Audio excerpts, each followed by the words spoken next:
তাপসীস cooking and vlog চ্যানেলের নতুন আরেকটি ভিডিওতে সবাইকে স্বাগত জানিয়ে আজকের ভিডিওটি শুরু করছি। আজকে তোমাদের বানিয়ে দেখাবো পালং শাকের লুচি কিভাবে তৈরি করি। আজকে পালং শাকের লুচি করার জন্য প্রথমে পালং শাকটা সিদ্ধ করে নিতে হবে।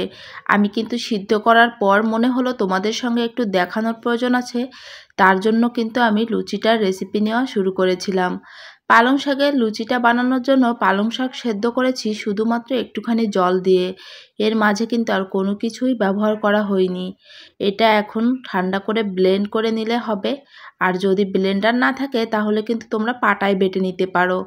এখন এক এক করে লবণ, তারপরে চিনি দিতে হবে, একটুখানি বেকিং পাউডার, মানে তোমরা যেগুলা লুচিতে ব্যবহার করো সেম জিনিসগুলা পালং শাকের লুচিতেও ব্যবহার করতে হবে। দিয়ে দিচ্ছি বেশ কিছুটা পরিমাণ সয়াবিন তেল। এখন এটার ভিতর এক এক করে দিয়ে দিতে হবে আটা, কারণ যেহেতু বেশ খানিকটা পালং শাকের গ্রেভি, এখানে কিন্তু আটাটা এখন পরিমাণ মতনই দিতে হবে। এখন খুব ভালো করে মেখে নিলেই কিন্তু ডোটা রেডি হয়ে যাবে। এই ডোটা বানাতে কোনো রকম জলের ব্যবহার করা যাবে না। যতটুক পালং শাকের গ্রেভি হবে ঠিক ততটুক দিয়েই কিন্তু এই আটাটা মথে নিতে হবে, তাহলেই কিন্তু হয়ে যাবে। বাকিটা প্রসেস তো তোমরা সবাই জানো, লেচি করে লুচি করে নিলেই হয়ে যাবে। জাস্ট পালং শাকের গ্রেভি দিয়েই বানানোর জন্য এটার নাম হয়েছে পালং শাকের লুচি। এখন কিন্তু আমি এই যে বেলে নিচ্ছি, একেবারে লুচির মতন করেই বেলে নিতে হবে। আর এই লুচিটা বেলতে তেমন কোনো আটা অথবা তেলের প্রয়োজন হয় না।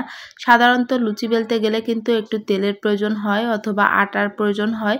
এটা কিন্তু খুব সহজেই বেলে নেওয়া যায়। এখন বেশ কিছুটা পরিমাণ তেল দিয়ে তারপর কিন্তু ভাজি করে নিলেই রেডি হয়ে যাবে। রেসিপিটা কিন্তু অনেক সহজ, কিন্তু অনেকেই এখনও জানে না।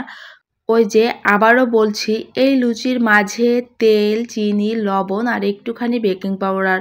বেকিং পাউডার যদি না থাকে না দিলেও কিন্তু লুচিগুলো খুব সুন্দর ফুলবে, এতে টেনশন করার কিছুই নাই। লুচির পুরুত্ব ঠিক থাকলে আমার কাছে মনে হয় সব লুচি ফুলে ওঠে। পালং শাকের লুচি বিধায় এতে কোনো তফাৎ হবে না। পালং শাকের লুচি খেতে সাধারণ লুচির তুলনায় একটুখানি টেস্ট লাগে। এক একজনের মুখের স্বাদ এক এক রকম হতে পারে, এজন্য খাওয়ার সময় অন্যরকম লাগতে পারে। এটা তোমরা মাংস, আলুর দম এই দুটো জিনিস দিয়ে খেয়ে দেখবে, অনেক মজা লাগে।